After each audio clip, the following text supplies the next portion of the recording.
You're listening to The Wellness Lounge, the space where wellness isn't just a checklist, it's a lifestyle. I'm your host, Alex, licensed esthetician and beauty business owner for nearly a decade. Here, I share what I've learned on my own path to healing, because glowing skin begins with a radiant life. Welcome to The Lounge, your place to recharge, thrive, and unwind.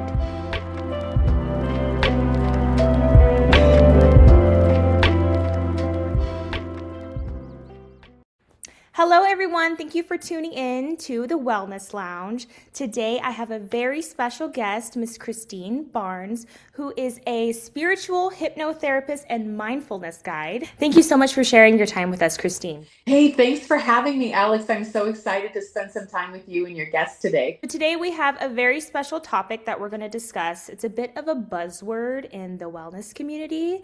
It's somatic therapy. And so, Kristine is a somatic hypnotherapist, amongst many other things. And so, we're going to start with very basic question. What is somatic therapy, Kristine? Yeah, so soma is the body. So somatic means of the body. So somatic therapy is any kind of activity or mindfulness therapy that might be involving your connection with your body and where trauma lives. Trauma doesn't just live and affect our mind, it lives all throughout our body. Right.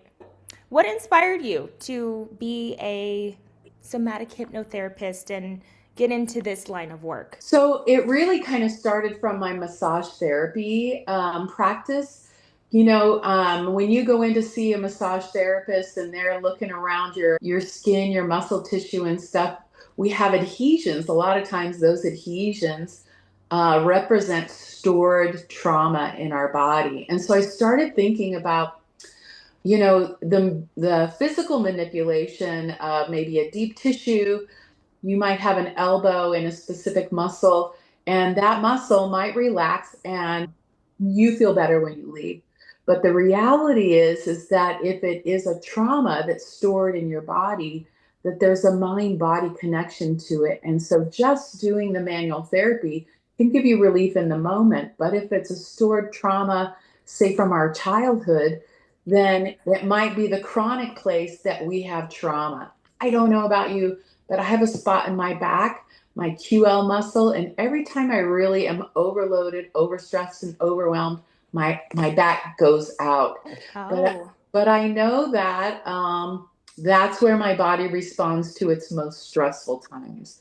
And we probably all have things like this in our body. oh, for sure. Yeah. I feel like, a lot of massage therapists specifically, sometimes they can even and even for me as an esthetician, I mean, I work on people, I do like arm massage during facials and stuff. And it's very interesting that sometimes I can almost feel like, and maybe not that there's necessarily trapped emotions there, but it's like, oh, there's something going on here. And they're like, yeah, that's a spot that really bothers me. Or, sometimes if you really work in there, it can kind of, it's like they start talking about things or they start wanting to share. And it's so fascinating that our bodies can do that, how our bodies and our emotions are so connected. Yeah, there's a couple of books that are really talk around this. I feel bad because I should have written down the author, but maybe you can post it later. But one of them Okay. is Biology of Belief. Okay. Biology of Belief, and it really talks about how our belief system, how we talk to ourselves, that kind of dialogue can affect how we are living in our bodies. And then the other book is called The Body Keeps Score. And that really talks about how all of our suppressed emotion or traumas are really stuck in our body. Our fascia Right. holds all of the information. Right. Our memories aren't just in our brain, they're in our bodies. Oh yeah. Oh, 100%. And I've felt that too. I mean, even when I've gone to I do aerial yoga and we do a lot of psoas muscle stretching. And I remember the first time I really stretched it out, I started to cry. It was the Yeah. weirdest thing. I was like kind of embarrassed at first because I was like, oh my gosh, am I the only weirdo that's crying? But I talked to, my yoga trainer after. She's like, no, she's like, the psoas muscle can hold so So much. And when you stretch it and you really like just kind of submit to the exercise and you really Mhm. just let your body release, it can be such a beautiful thing. So I love Yeah, it. absolutely. Another common place for humans to hold lots of stress is here in the pec muscles, in the chest. Mm. And then if you think about how even just folks that might be a little downtrodden or depressed might, like hang over, it's natural for us to kind of protect our soft underbelly, if you will, Mm-hmm. like and so this curling in, when you start to work in this area, which you do too with your facial work, when you're Mm-hmm. working on the décolleté, I'm like, all yeah. this, all this area and how we hold our phones, all this area is holding a whole lot of the stress that we might be Oh yeah. wearing. When we talk about somatics, it's in the body. We're wearing it. It's our armor. Yep. The way that our body protects us in situations that we may not need protecting anymore. It may be something that's a trigger or a response from something that happened in the past that we might have not let go. So talk therapy is really great, and definitely has its place. This is kind of in conjunction to that. When Right. I know it's living in my brain and I know it's living in my body, that it makes sense to me that we really look at the whole human. You talk about Yep. holistic health, and it means, our mind and our body and our soul is Yep. all intertwined, and you can't just treat one piece of it, in my Exactly. opinion. In Oh my yeah, I agree. I think that there's layers to it. There's totally layers to it. And like you said, talk therapy is great, but our bodies need to also release somehow too. Yeah.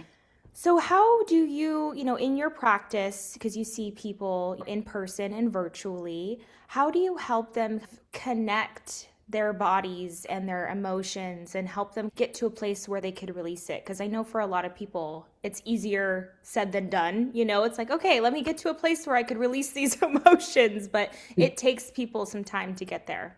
Yeah, sometimes those emotions are really scary, especially if it's stuff that's happened in our childhood. Oh And I yeah. think just helping folks to understand that, the worst part is really behind you. You've lived through the scary part, the hard Mm-hmm. part. And now having that stuck in your body is not serving you. And I think that each individual that shows up ready to do this work, depending on their level of awareness of their breath, is really the first thing. Mm-hmm. What are your current practices? Because I want to meet folks right where they're at. So Right. maybe the very first step is starting to have them be aware of their breath. Our Mm. breath is natural, it breathes through us all the time, but most of the time we're breathing really shallow. Mm-hmm. And so the very first exercise might be having somebody tune in to their breath. You want to Right. do it just for a minute right now? Sure. Yeah. Yeah, super quick. So, just being aware of feeling your breath, feeling the sensation when it comes in. I'm going to have you breathe through your nose, count Okay. to four, and then hold it at the top, count to four, and then when you release it through your mouth, just a nice.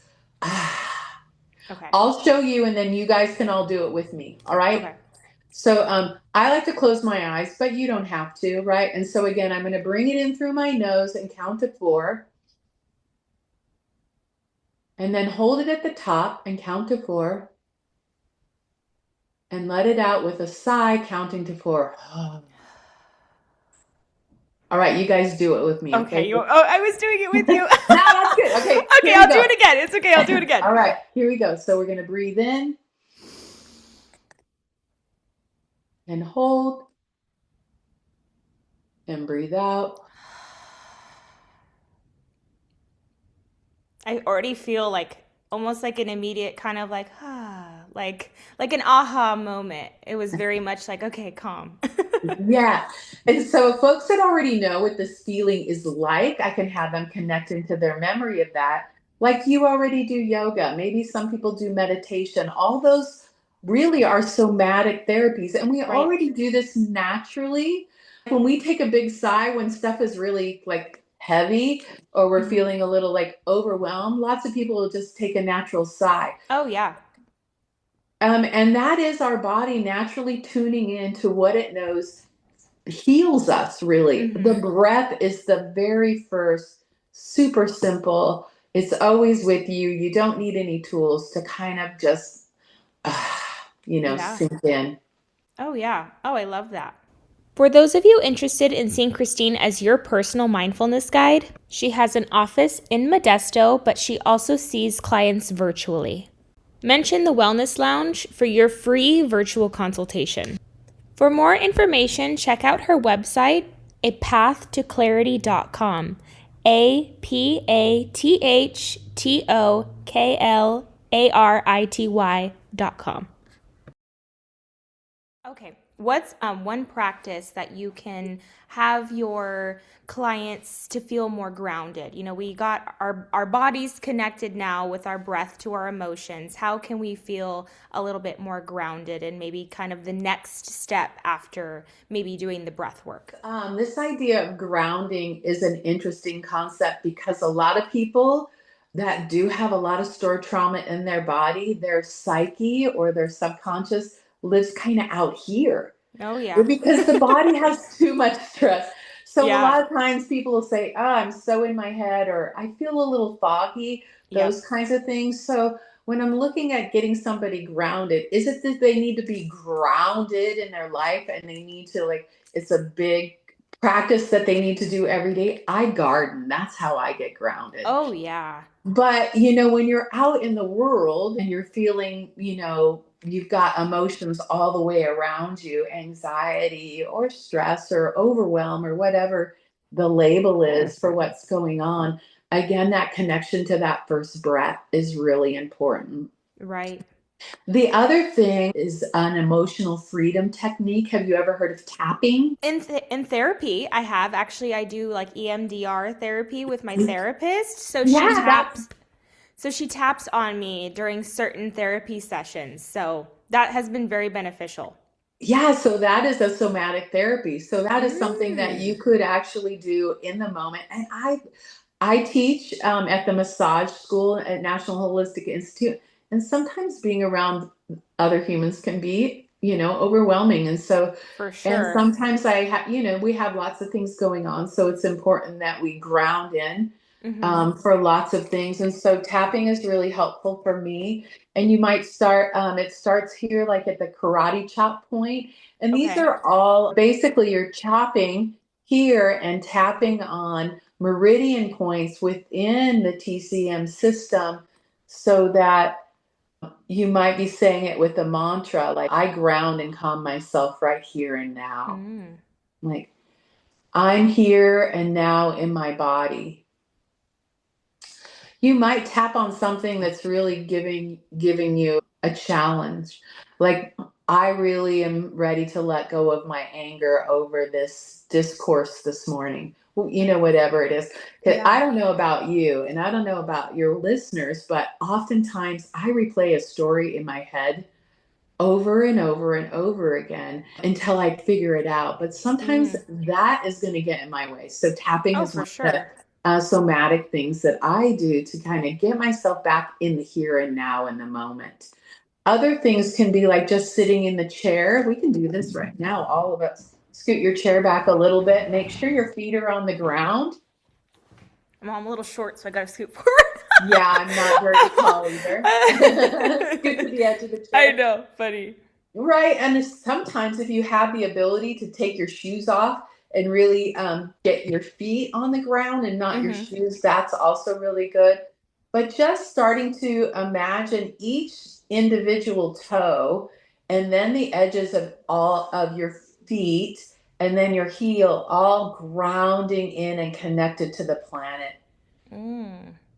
And then in your next breath, imagine breathing in the earth energy, just breathing it in through the bottoms of your feet.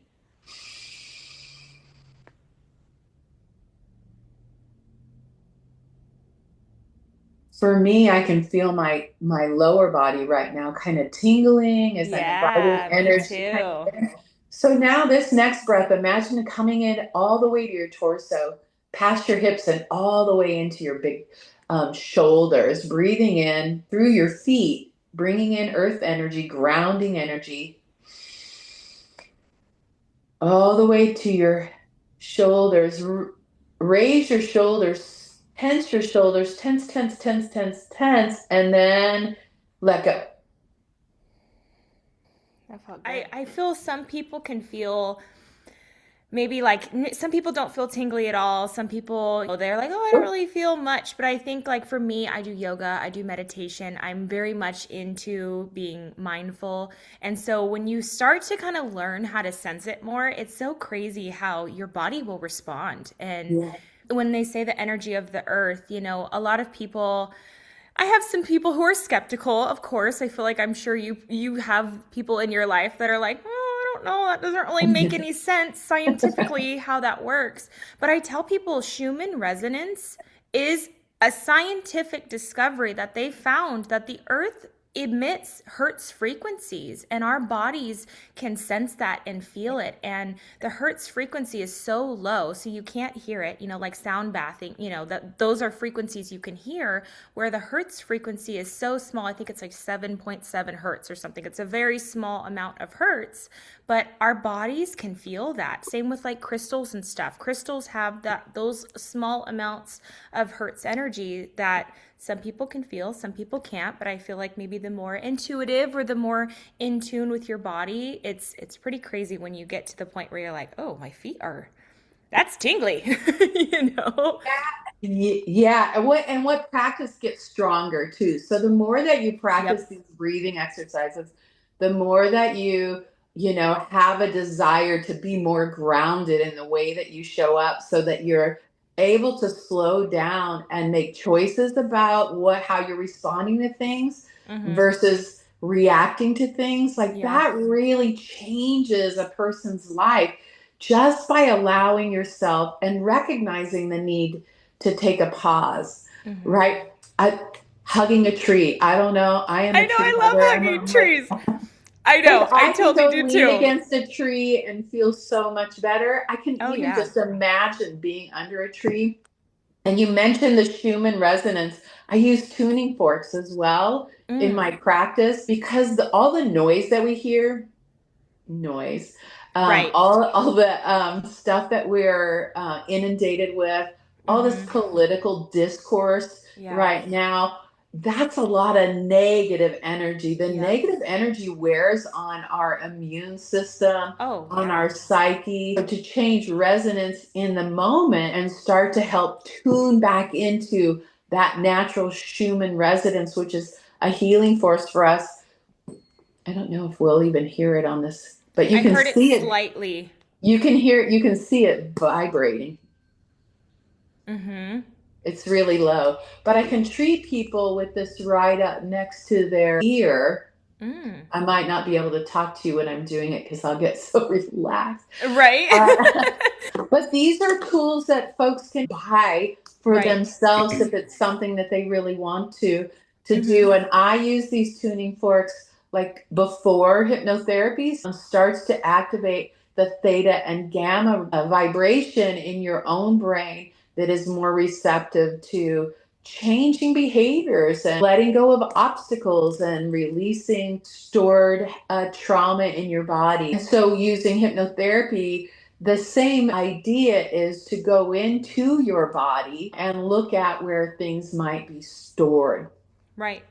For example, we were to just take a short journey into a scary alleyway in our mind, right? And look Mm-hmm. at our response to fear. Say, for example, somebody has a fear of walking by themselves, even on the street, and they get outside and they just start to feel very anxious because they don't know who's behind them, Yeah. right? Sometimes And I feel so, that way. yeah, I no, could and relate to maybe that.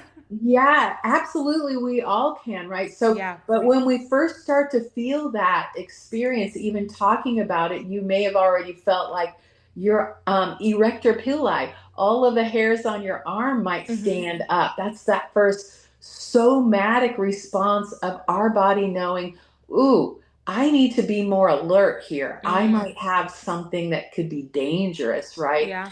And then as it continues, our body can start to amp up, and then we get that sinking feeling.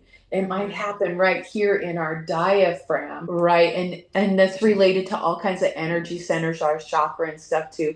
Tons of topics that we can kind of spin I off on know. this idea. Uh-huh. But to help somebody that might be over hyper vigilant, where they might even not be able to go out in the daytime because of this fear of somebody being behind them, is not serving them.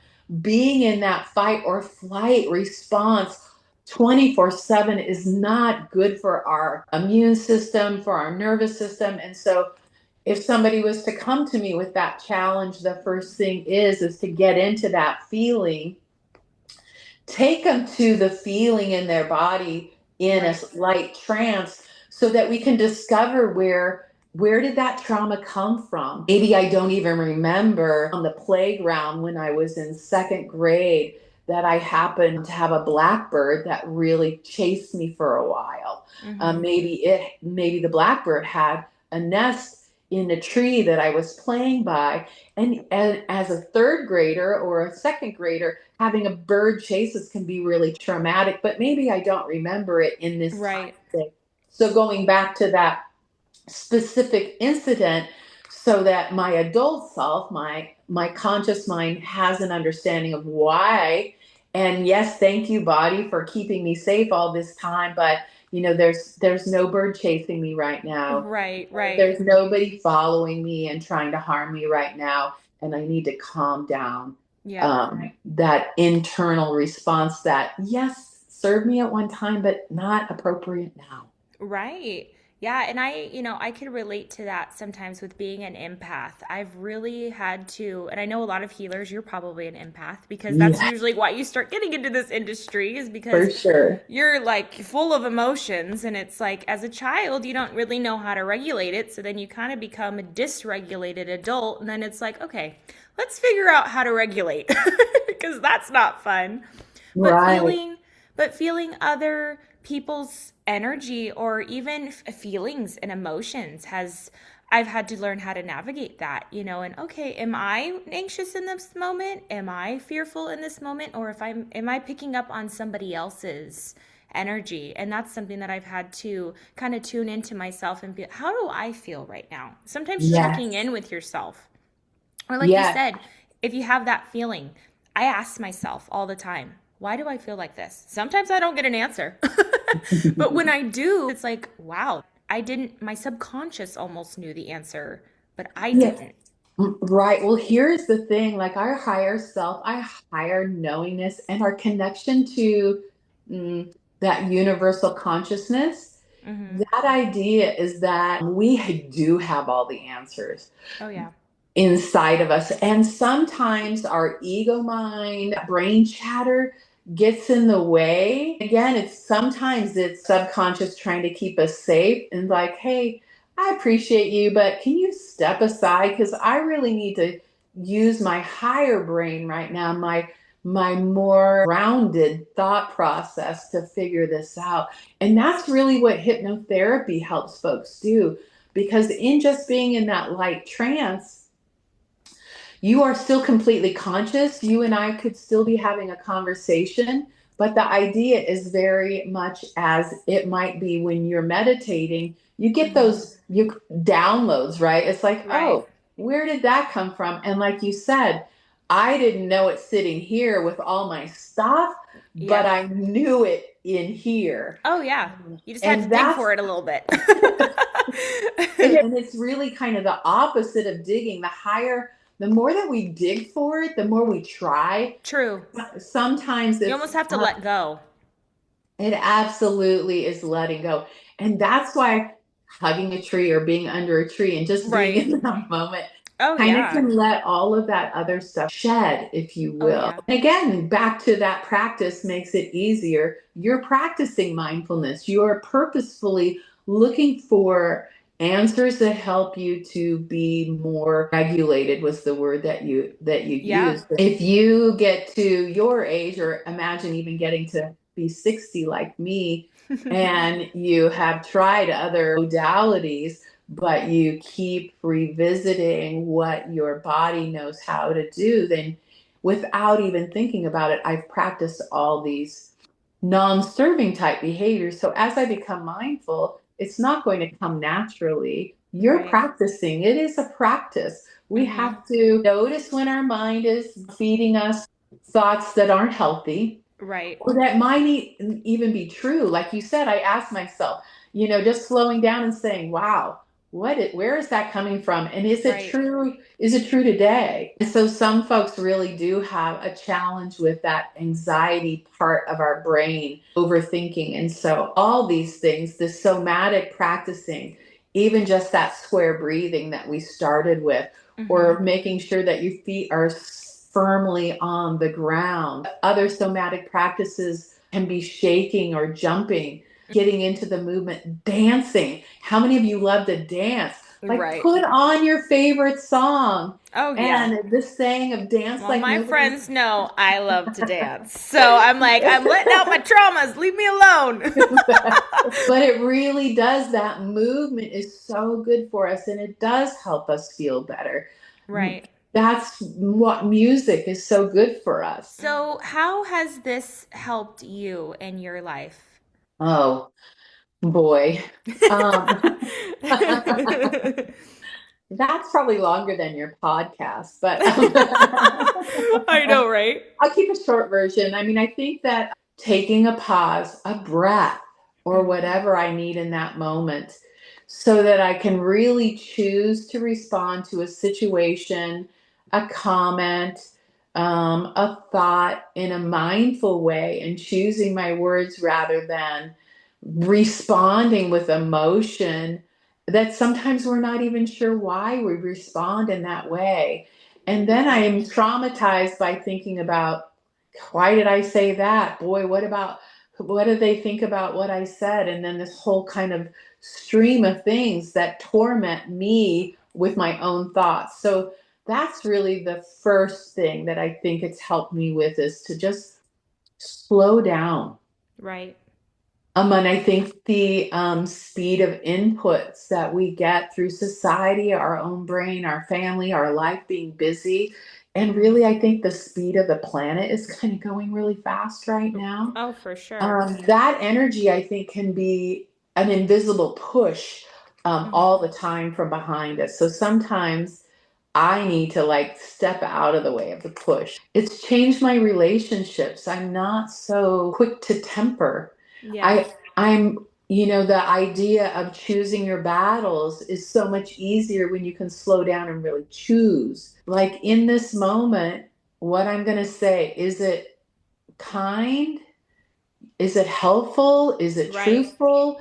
And Mm-hmm. really knowing that I want to come from that place. I don't Right. want to be sharp tempered. I don't want to say things out of emotion. I got my feelings hurt, so I'm going to snap back and hurt your feelings. And that happens in our subconscious. It's not like I'm going to think of the meanest thing I can say. No, it's our defensiveness. And we regret a lot of harmful things that we may have said to loved ones, clients, Yeah.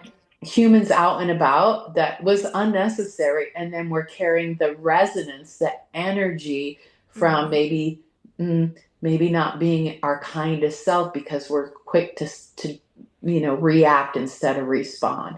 So I Right. think for me, that's the most impact that I can see rippling out for my children and for my partner, for my grandchildren, and teaching them how to, like we talked about even in the very beginning, Alex, is how to regulate. Yeah. I don't know about you. I do know a little bit, but I'll let you share that. But I don't know about your viewers, about, when we think about our family of origin, what kind of coping mechanisms did your families have? When you get to be a human wanting to be more mindful and Mm-hmm. peaceful in the way that you're showing up, but you didn't learn that, Yeah. then it really can be a little bit of a struggle to move away from the coping mechanisms that we were taught to not be regulated. I mean, Right. when you're used to crazy being at your dinner table, it's easy to invite crazy back to dinner. Oh, for sure. Right? And I think sometimes like we have to like retrain our bodies not to want it. Like I feel like for a long time, certain things might have maybe not been super healthy, but for whatever reason I kept going back. It's like my I wanted it, but it's not good for you, or like certain behaviors or patterns or something where it's like, okay, I know I need to change this, but I'm just going to keep doing it again, and you really have to break it.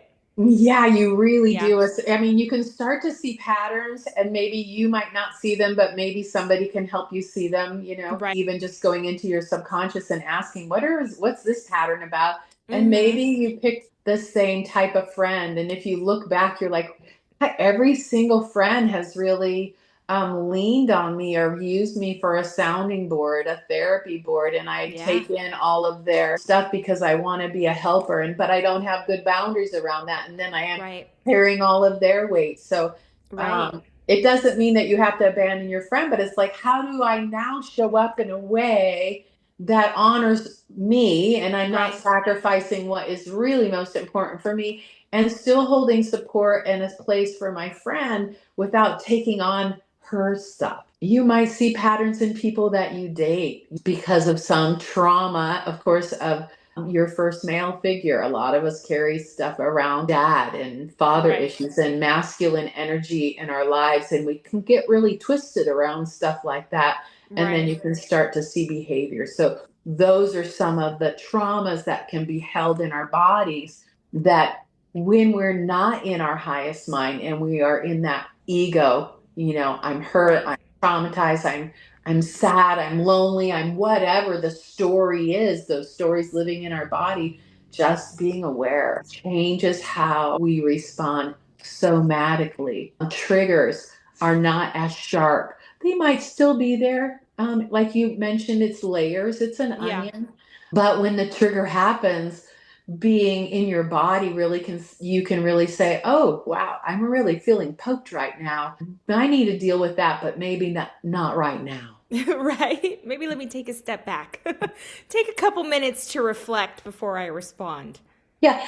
And here is a funny thing, because when that happens, sometimes we need a quick out, and our nervous system is all ramped up and responding the way we used to respond, and now we're Right. really wanting to choose a different way. So you can ask, that pause sometimes has to be a physical pause. And you can Right. say, hey, I'm going to be right back. I'm going to go to the bathroom. And I Yeah. don't care if you do have to go to the bathroom. That gives you a couple of moments away from Oh, whatever yeah. the trigger is. And here's a little somatic trick, and this might even sound a little off color, and you, It's okay. but Go for but it. but in that moment, if you really are triggered that way, and you have to like have an escape, and you end up in the bathroom, then a Mhm. somatic practice for that is, I'm letting all this stuff that's pissing me off go. Oh, yeah. And actually taking care of your bathroom business with that mantra, I'm letting all this stuff that's Oh, that pissing makes me sense. off And you're go. physically like You're releasing physically it. letting it Yeah, go. that That's makes a sense. somatic experience. Oh yeah. No, that's a great analogy to have. I mean, like you said, it's a little different, but hey, I would totally use that. I think it works perfectly cuz sometimes like when you do a breath, it's like sometimes I imagine the breath being it's like in yoga, my yoga teacher would be like, "Okay, imagine all this shit that you're thinking, build it up, build it up, build it up, and then just take a big deep breath out and let it go and let it flow out of your mouth and don't let it back in, and that could be the same thought process." It's exactly the same concept. Yeah, Exactly. Yeah. Love absolutely. that. I'm going to try that. My husband's going to hear me in the bathroom and be like, I'm letting it all go. He's going to be like, okay. I'm like, once I go in the bathroom, leave me be for a minute because I'm I'm in going to come out therapy a for new a minute. woman. Well, thank Yeah. you so much. I think this has been such an amazing topic, and I definitely learned a lot, and you shared so much of your knowledge. I think this is a good place for us to wrap it up. And I'm sure our listeners would love to have you back again. So thank you so much, and hopefully next time we can talk about another fun topic. Yeah, thank you so much for having me here, Alex. And I Of really hope that course. some of the things that we talked about will help your listeners. I'd love Right. to come back again and talk about this same idea. Maybe many of your listeners are moms of toddlers or Mm. smaller children. And if we can really start to use some of these techniques with our children, with ourselves in our daily life, then we can pass this on, and our children will have ways to cope with their emotions through their growing up, and things that we can do that are practical, helpful things for them. I'm so grateful for you and you to make the time to be here. And until next time, guys, thank you. Bye. Thank you for tuning into today's episode of the Wellness Lounge. Just a quick reminder, everything we share here is for education and inspiration purposes only. It's not medical advice. As always, check with your healthcare provider before making any changes to your wellness routine. If you enjoyed this episode, please don't forget to subscribe to the podcast and leave us a review. You can also connect with me on Instagram at aesthetics.by.alexandra for a more behind-the-scenes look. You can also go to my website, aestheticsbyalexandra.com, for more information. Until next time, stay radiant, stay grounded, and most of all, stay well.